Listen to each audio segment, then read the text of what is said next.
5 years since Dallas rapper Mo3 was shot and killed on I-35, and now one of the suspects is headed to trial. Earlier this year, a grand jury indicted Devin Maurice Brown on capital murder charges, and he's expected to face a jury in November. Brown is accused of gunning down Oak Cliff rapper Mo3 on the freeway in Dallas.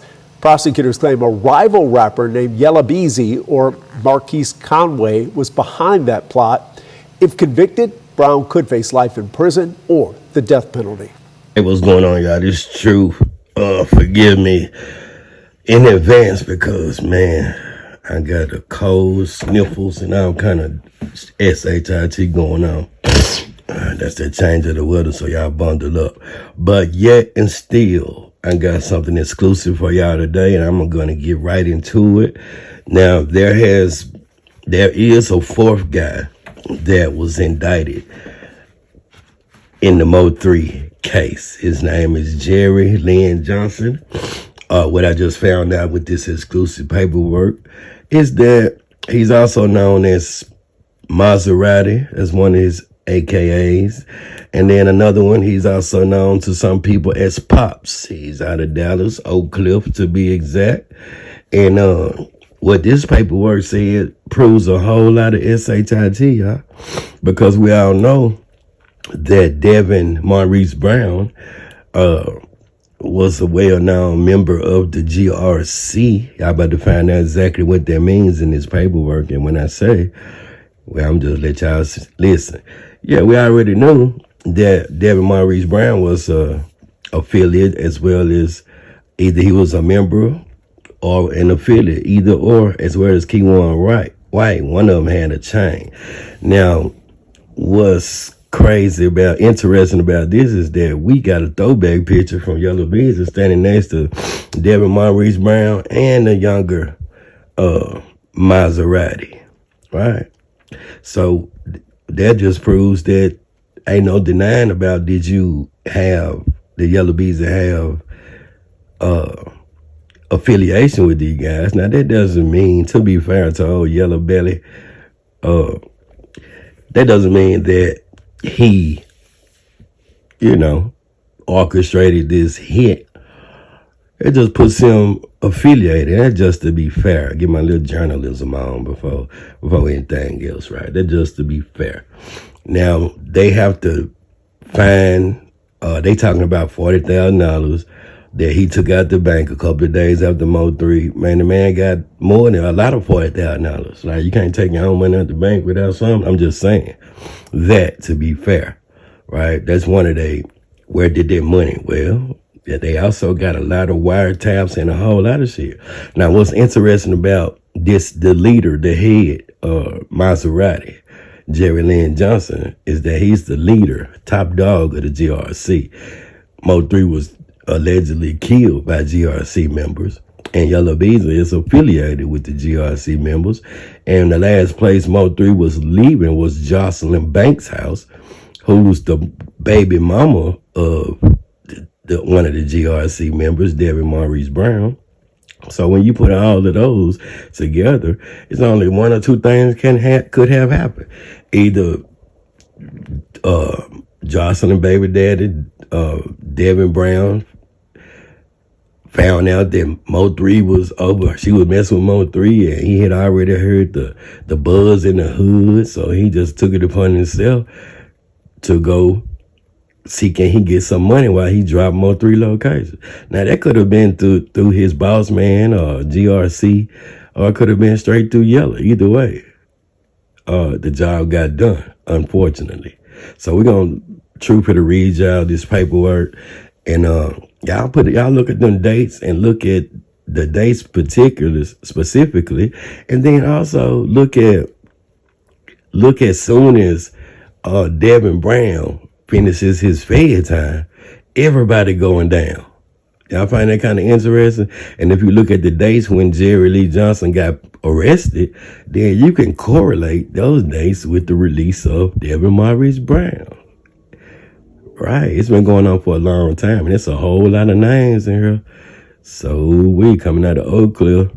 Trap Boy Freddy better be on high alert, because these folks got caught with millions of guns everything, wiretaps, all kind of shit. Somebody finna tell on somebody, and somebody finna tell on somebody, and somebody finna look at their neighbor and tell on somebody else. So my name True. Let me go upload. Let me get this video together so I can get my ass back under the cover and sweat the code out. Y'all know it's all love. Like, share, subscribe, and try to show some support. Catch up down saying TRURESULTS #2. He don't ask for much. And then stay blessed, stay true, and stay safe. I'm gonna holler at you in a minute. Let's go. The United States District Court for the Northern District of Texas, Dallas Division, United States of America versus Jerry Lynn Johnson, aka Maserati, aka Pops. Factual resume. In support of Jerry Lynn Johnson's plea of guilty to the offenses in count 1 and count 12 of the second superseding indictment, Johnson, the defendant, Tim Minshew, the defendant's attorney, and the United States of America, the government, stipulate and agree to the following elements of the offense. To prove the offense alleged in count 1, charging a violation, that is, conspiracy to possess with intent to distribute a controlled substance. The government must prove each of the following elements. First, that 2 or more persons directly or indirectly reached an agreement to sell dope. Second, the defendant knew of the unlawful purpose of the agreement. Right? Third, that the defendant joined in the agreement willfully, that is, with the intent to further its unlawful purpose. Now, the elements of possession with the intent to distribute a controlled substance is the same thing. The substance possessed a mixture of substance containing a detectable amount of cocaine, a Schedule II controlled substance. Second, that the substance was in fact had cocaine in it. Third, that the defendant possessed a substance with intent to sell the shit out of that cocaine. To prove the offense alleged in count 12, which is possession of an unregistered machine gun and aiding and abetting. And when I tell y'all these folks had so many damn guns, y'all finna see in the second indictment that these are the, we ain't gotta read out loud. He had the gun. He knew it was going to work. He knew it wasn't registered and it was a machine gun. Right? Now, so that's it. Now, here are the facts. And this is who they indicted, a fourth guy. Right? Jerry Lynn Johnson, Maserati, whatever. Beginning in about April 2022. Right? April 2022, the exact date being unknown, and continuing through on or about May the 12th, 2023, in Dallas, Northern District of Texas, the defendant Jerry Lynn Johnson, aka Maserati, aka Pops, did knowingly, intentionally, and unlawfully combine, conspire, confederate, and agree with others, both known and unknown, to commit certain offenses against the United States, to wit, possess with intent to sell cocaine. And additionally, on or about May the 12th, 2023, in Dallas, the defendant Jerry Lynn Johnson and co-defendant Cedric Bradley did all of this stuff, aided and abetted each other with firearms, to wit, 3 machine guns, right? Glock Model 26 9x19 millimeter caliber firearm was equipped with a Glock conversion, a switch, a Glock Model 23, a 40 cal Smith & Wesson that was also equipped with a switch, and a Glock Model 23 that also was equipped with a switch to make it turn into a machine gun, was not registered. This is the investigation overview. In 2020, y'all, get that, 2020, right? Uh, Mo3 died November the 11th, 2020, right? All right, so we're going to leave that. In 2020, law enforcement agents with the Dallas Police Department, the DPD, and the ATF initiated a joint investigation into a criminal organization known as the Get Rich Cartel, or GRC. Law enforcement identified numerous GRC members, such as co-defendants Jerry Lynn Johnson, the defendant, and Cedric Bradley, as well as several individuals associated with them through drug trafficking or other criminal activity, but not official GRC members. Law enforcement officials identified numerous residences and businesses utilized by Johnson and Bradley to distribute narcotics, and established that other co-defendants and co-conspirators associated with them would work at the location selling illegal narcotics, including cocaine.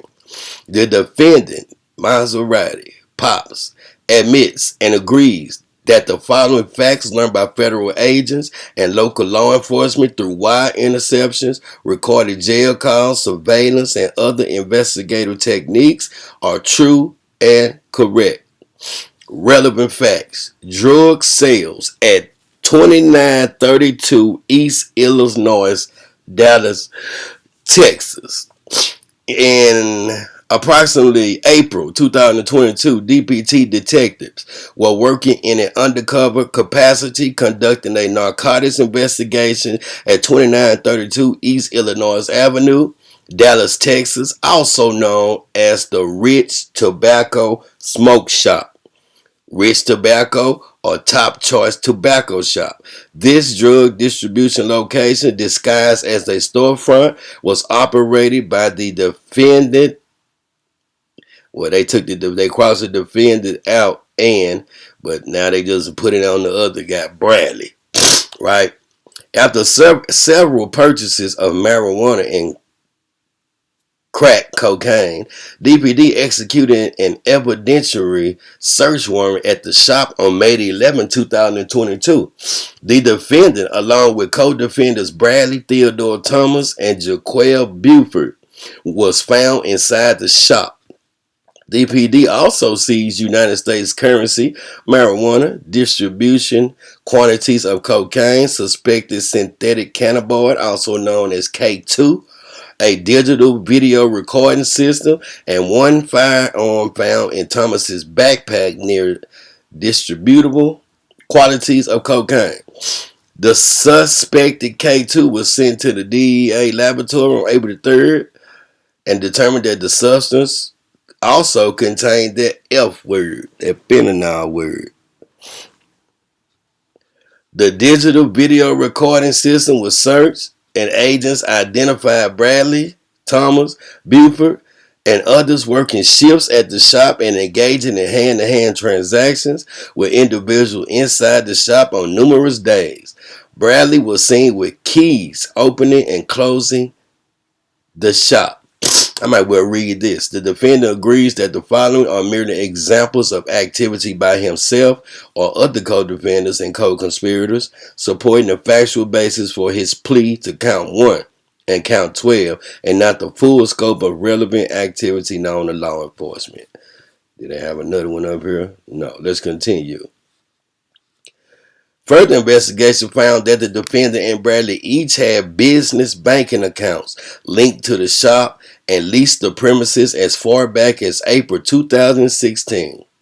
Dallas County assumed name records were also found establishing joint ownership of Rich Tobacco and more, located at 2932 East Illinois, by the defendant and Bradley, dated way back to April the 12th, 2016.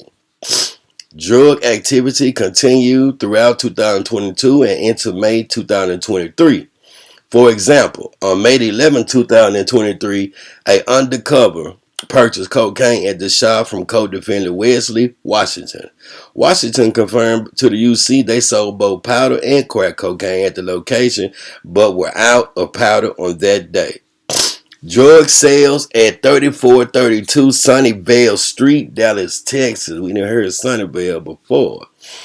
The investigation also showed that the defendant was the owner of the Tremendous Cuts and Style Barbershop located at 3432 Sunnyvale Street, Dallas, Texas. The Sunnyvale shop. Surveillance revealed that this shop was a known hangout location for GRC members and other drug traffickers in the Dallas area. On March 15, 2023, law enforcement began intercepting calls from the defendant about setting up narcotic deals at the shop.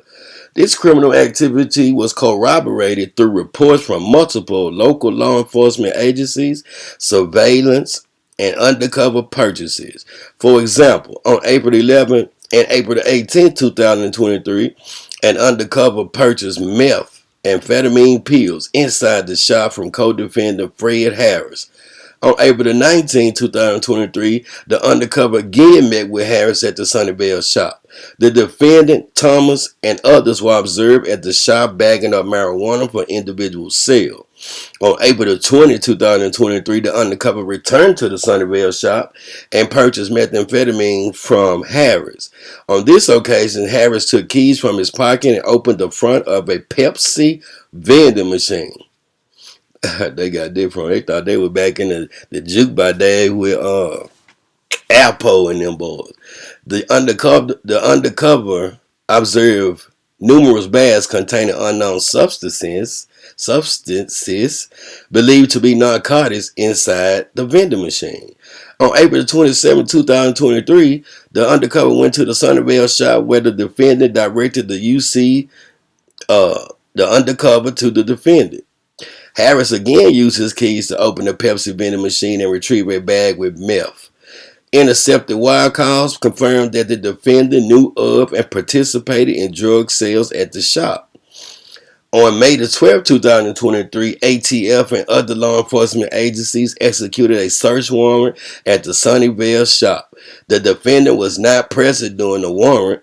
However, law enforcement recovered numerous firearms and illegal narcotics stored throughout the business, some of which were stored in the Pepsi vending machine Harris opened with the defendant present on April 27, 2023. Title III wire inceptions and drug storage sales at other residences. On March 15, 2023, an order was entered authorizing the interception of wire communications on the defendant's cellular phone, Target 1, Telephone 1. Some of those interceptions confirm facts agreed to herein and described more fully above. Interception expired on April 13, 2023. Law enforcement officials intercepted dozens of calls between Maserati and Bradley discussing mutual bank accounts, drug distribution locations, and brokered narcotics transactions. The defendant admits that they worked together to manage trap houses and distribute illegal narcotics, including cocaine. However, interceptions revealed that they sometimes had a different source of supply. On numerous occasions, the defendant reached out to Bradley to obtain distribution quantities of cocaine. While intercepts revealed that the defendant used multiple locations in South Dallas to conduct drug transactions or store drugs for sale. One such residence was 4507 Colonial Avenue, the Colonial residence. The defendant was overheard on calls directing individuals to the Colonial residence, referring to it as his spot. Throughout the month of April 2023, agents frequently observed the defendant at the residence entering through the cage front porch. It was also observed that other people worked at the residence. On April 12, 2023, law enforcement purchased cocaine from the Colonial residence, where customers were allowed to enter the rear door by walking through the backyard.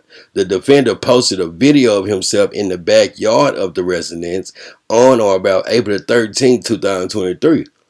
On April 16, 2023, he posted another video of himself at the front of the residence with a frequent customer of the Sunnyvale shop in the defendant's maroon Corvette.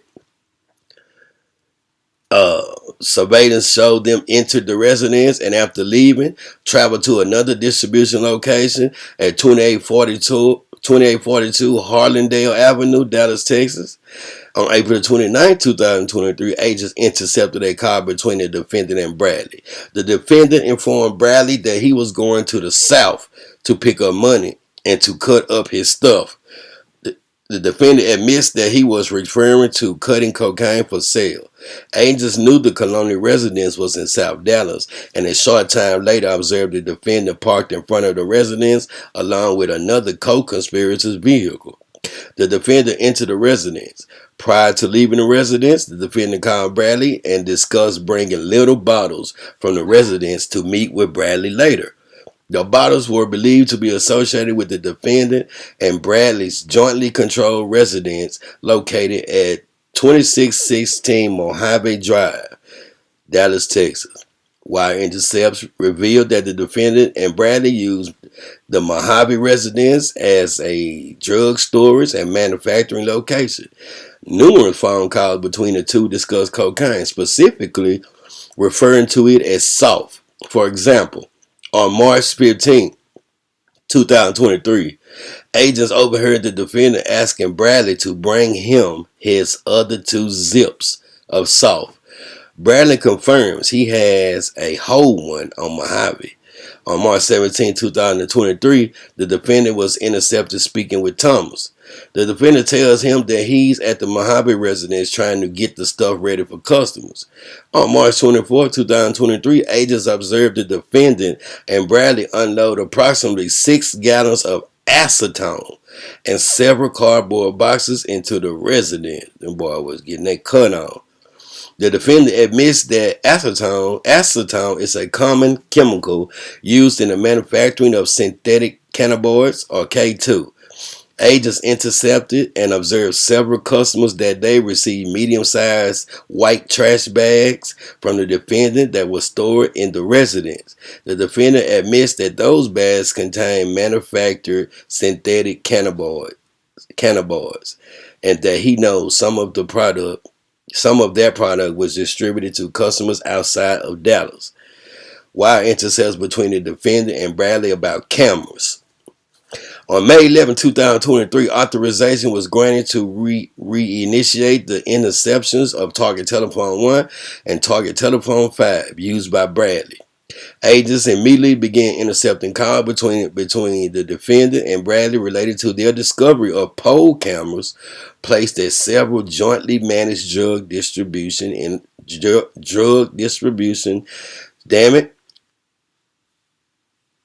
Agents immediately began intercepting calls between the defendant and Bradley related to their discovery of pole cameras placed at several jointly managed drug distribution locations.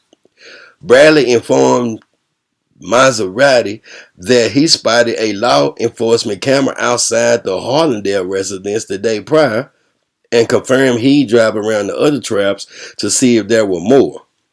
On a later call, the defendant told Bradley that he knows a camera on the 3030 Britton residence as well. He said it's like they got them cameras all by the spots, and they talked about how the cameras are in other places in that Oak Cliff neighborhood, but that they are pointing at the front doors, porches of all of their spots. No shit. The defendant told Bradley that he was going to go by Mojave and see if there were cameras there. Later, the defendant told Bradley, "We're going to have to change some shit up," and confirmed there was a camera pointing towards the Mojave residence front door and into the backyard. Bradley commented, "Probably trying to get a RICO on us." Drugs, violence, all this shit, bro. The defendant said he was going to ride around the South and see where else cameras might be. In a subsequent conversation, the defendant told Bradley there was a camera in the South, and they talked about how they believed the cameras had been up for about a month. During the same call, Bradley was simultaneously selling cocaine to an unknown male, asking if he wanted 300 soft. The defendant joined that later contributed to that He also confirmed the camera at his shop. Bradley replied, "That shit crazy. They found something out." The defendant responded, "Yeah, Later, Bradley told the defendant it's probably time to switch the shit up around this hoe. And the defendant agreed and guessed that's why his phone been tripping. May 12, 2023 search warrant at the Mojave residence. On May 12, 2023, law enforcement executed a search warrant at the Mojave Drive residence. They seized a large distribution size quantity of synthetic cannabinoids as well as firearms. Neither the defendant nor Bradley were present during the search because they were arrested the same morning at their respective residences. So this is establishes on May 12, 2023, Maserati got arrested by the feds on that date. So we got that established. However, the defendant admits that this factual base and other evidence in the investigation shows that he maintained control over activities at the residence jointly with Bradley and that he knowingly possessed or had constructive possession of the unregistered firearms in question. 3 machine guns, we already went over that. They had a whole lot of guns. Let's say that I'm talking about a whole lot of guns in the second indictment, which I'm gonna make another video about that one because getting kind of long. So this right here is look at all them damn guns right there. Glock, Mossberg, all of that Ruger. Boy, that ain't even all. But that's basically it. Now you see, look at all them damn guns. Look at all them guns. It's like they on from A. They probably gonna run out of damn letters in the alphabet with all these damn guns. Boy. That is a whole lot of, look at that. There is Z, now they AA. I told y'all, now they AABB. Look at all them damn guns, man. All right, they got some more. So that's the guns. Now here they go into, they got $9,422 in cash on May the 12th. And then they got a whole lot of jewelry. All that jewelry. I can read all that. Jewelry. Yep, all the jewelry. They had a whole goddamn lot of jewelry. So they had to forfeit all of that, of course. And that is it, y'all. Now, what y'all think about that shit? Let's get it. True.